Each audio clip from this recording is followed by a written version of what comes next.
I'm Dalton Barrett for News Radio WGNS, and here are some of the top stories impacting Rutherford County on your Rutherford Roundup for Monday, August the 18th, 2025. A proposal under review by the Tennessee State Board of Education could remove the requirement for high school students to complete 2 years of a foreign language to graduate. While the rule currently stands statewide, a study group has been formed to evaluate the pros and cons of eliminating it. Chairman Bob Eby suggests that freeing up those credits could allow students more flexibility to pursue STEM, computer coding, or career and technical education or CTE pathways. Leaders like Dr. Gary Lilly of TOSS support the added flexibility, while others, including Dr. Leash Lyons of MTSU, warn that language skills remain vital, especially in career fields like concrete industries that engage global partners.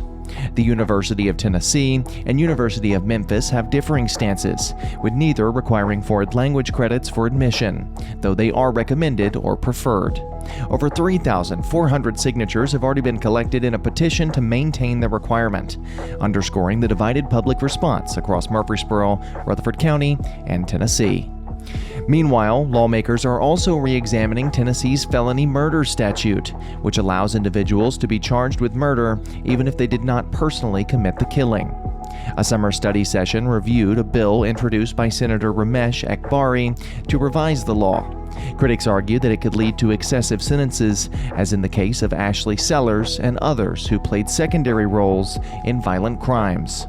Supporters of the law, including General Stephen Crump and Brent Taylor, insist that all participants in dangerous felonies share responsibility. In Shelbyville, just south of Murfreesboro along Highway 231, the Nearest Green Distillery, renowned for producing Uncle Nearest whiskey, has been placed into federal receivership. On August 14, 2025, U.S. District Judge Travis R. McDonough ruled in favor of Farm Credit Mid-America after the lender alleged that the distillery defrauded on more than $108 million in loans. The court's order stripped founders Fawn and Keith Weaver of operational control, citing misuse of funds, including a $2 million real estate purchase in Martha's Vineyard and improper sales of whiskey barrels. The Weavers contest several claims, attributing inventory mismanagements to former CFO Mike Senzaki. Back home in Rutherford County, roadwork is causing widespread traffic impacts as students return to classrooms and MTSU resumes fall semester operations. Major disruptions are occurring near Joe B. Jackson Parkway, where improvements to the I-24 on-ramp have reduced lanes through September. Meanwhile, intersection upgrades at Manson Pike, Burnt Knob Road, and Blackman Road are prompting lane shifts and new signal patterns. Google Fiber installations continue across dozens of Murfreesboro neighborhoods, causing weekday lane closures on streets including St. Andrews Drive, Cason Lane, and Robinwood Drive. TDOT is also resurfacing stretches of I-24, SR2, and I-24, all affecting Rutherford County, particularly in areas like South Church Street and Veterans Parkway. Motorists in Smyrna and Murfreesboro should plan for delays and drive cautiously through active work zones.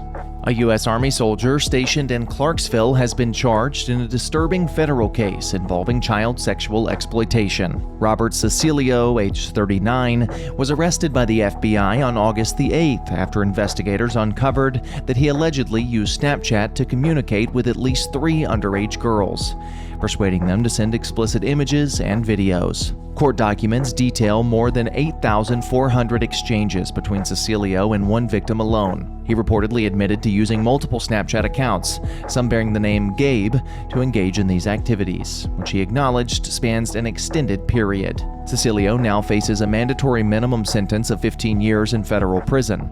If convicted, the case is being prosecuted as part of Project Safe Childhood and remains under investigation by the FBI, Army, CID, and other federal agencies. Meanwhile, a high-profile financial fraud case reached a conclusion in Brentwood as a federal jury convicted Mark Jan Baksh, age 49, on multiple counts, including conspiracy to commit bank fraud and making false statements.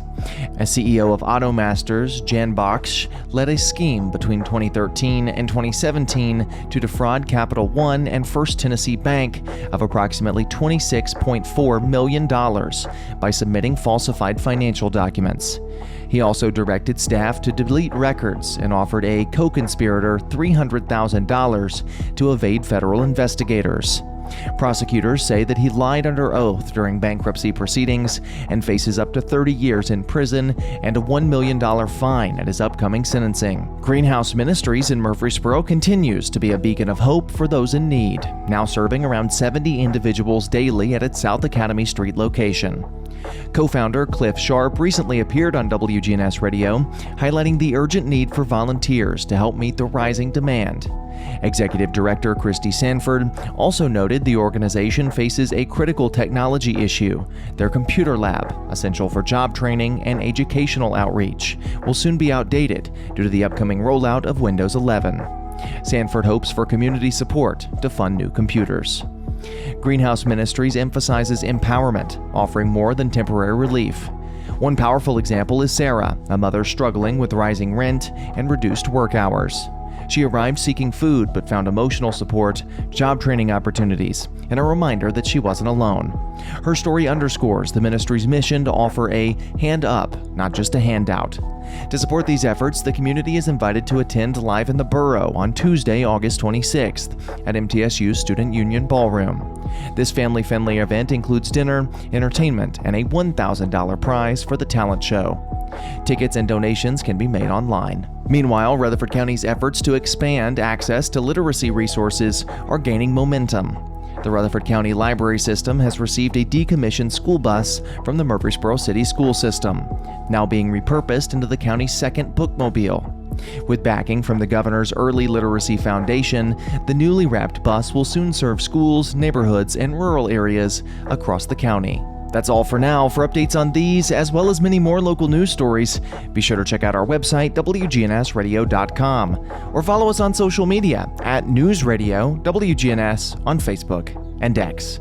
And if you're enjoying the show, be sure to leave a rating or a review on Spotify and iTunes, or a comment on YouTube. I'm Dalton Barrett for News Radio WGNS, part of your Good Neighbor Network, and I'll talk to you later.